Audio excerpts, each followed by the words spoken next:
Welcome to the Trump Breaking News Network, your daily source for up-to-the-minute Trump news. Join us today and every day. Here's today's news. This is TBNN. Obama furious with Trump over wiretapping allegations. By Tyler Durden. In a report demonstrating the collapse in diplomatic relations between the current and previous president, The Wall Street Journal wrote overnight that rapport between Barack Obama and Donald Trump has unraveled, with Trump convinced that Mr. Obama is undermining his nascent administration while Obama is furious over Trump tweets accusing him of illegal wiretapping. The Wall Street Journal notes that after shaking hands on January 20, the day of Trump's inauguration, the two presidents haven't spoken since, although Trump tried to call Obama to thank him for the traditional letter that one president leaves for his successor in the Oval Office. The reason: Obama was traveling at the time and the two never connected.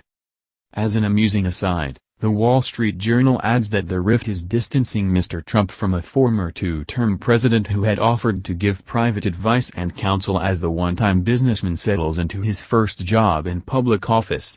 Of course, if Trump is correct and Obama did in fact order a wiretap of the Trump Tower, Obama was actively seeking to impair the Trump campaign and chances for presidency, so that statement may seem a little suspect in retrospect.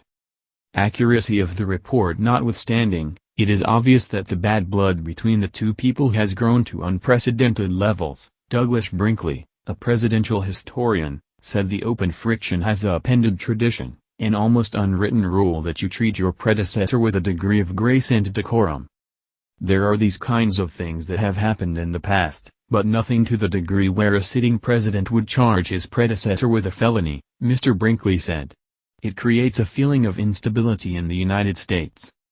Whether real or imagined, Trump and other White House officials believe that Obama loyalists sprinkled throughout the federal bureaucracy are behind leaks that are damaging his personnel, White House officials said. A spokesman for Mr. Obama wouldn't comment to The Wall Street Journal on the claim. In fact, as Newsmax CEO Christopher Ruddy, a friend of Mr. Trump who sees him on weekends at the president's Mar-a-Lago, said in an interview, "From what I'm hearing, Trump's people think Obama is at war with them." This president has been under siege since day one from both the press and Obama loyalists, and he's reacting to it, Mr. Ruddy said. I don't think there's any doubt that Obama loyalists inside the administration and outside are giving Donald Trump a lot of grief and a lot of problems. As is well known by now, the animosity between Trump and Obama hit a climax last weekend, when Trump responded to recent allegations of ties to Russia by tweeting, "How low has President Obama gone to tap my phones during the very sacred election process? This is Nixon, Watergate. Bad, or sick, guy." Keeping a low profile in post-presidency, Obama, who is currently writing a book for which he will receive tens of millions in proceeds, had decided he wouldn't respond to every intemperate Trump tweet, an aide said. But he was livid over the accusation that he bugged the Republican campaign offices, believing that Mr. Trump was questioning both the integrity of the office of the president and Mr. Obama himself, people familiar with his thinking said. Ironically, as the Wall Street Journal adds, Obama had been critical of leaks when he was president, specifically those related to the Federal Bureau of Investigation's probe into the email use of Mrs. Clinton, his former Secretary of State. He was very quick to condemn it then, and obviously his silence now is notable, one White House official said Tuesday.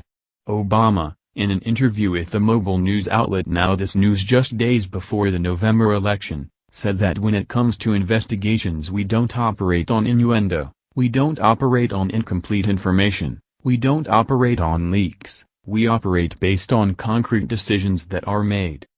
For now, Trump's attacks on Obama continue, first responding to a Fox News report yesterday when he claimed incorrectly that a number of Guantanamo Bay detainees who returned to the battlefield were released under Mr. Obama's watch. Most were released under President Bush, followed by calling Obamacare a total disaster and said Mr. Obama had allowed Russia to grow stronger and stronger over 8 years in office. So far, Obama and his spokesman have not responded to those tweets. It is unclear how long the former president can hold his silence. That's the news. Join us here every day. Be sure to subscribe and click the bell. See you next time. This is TBNN.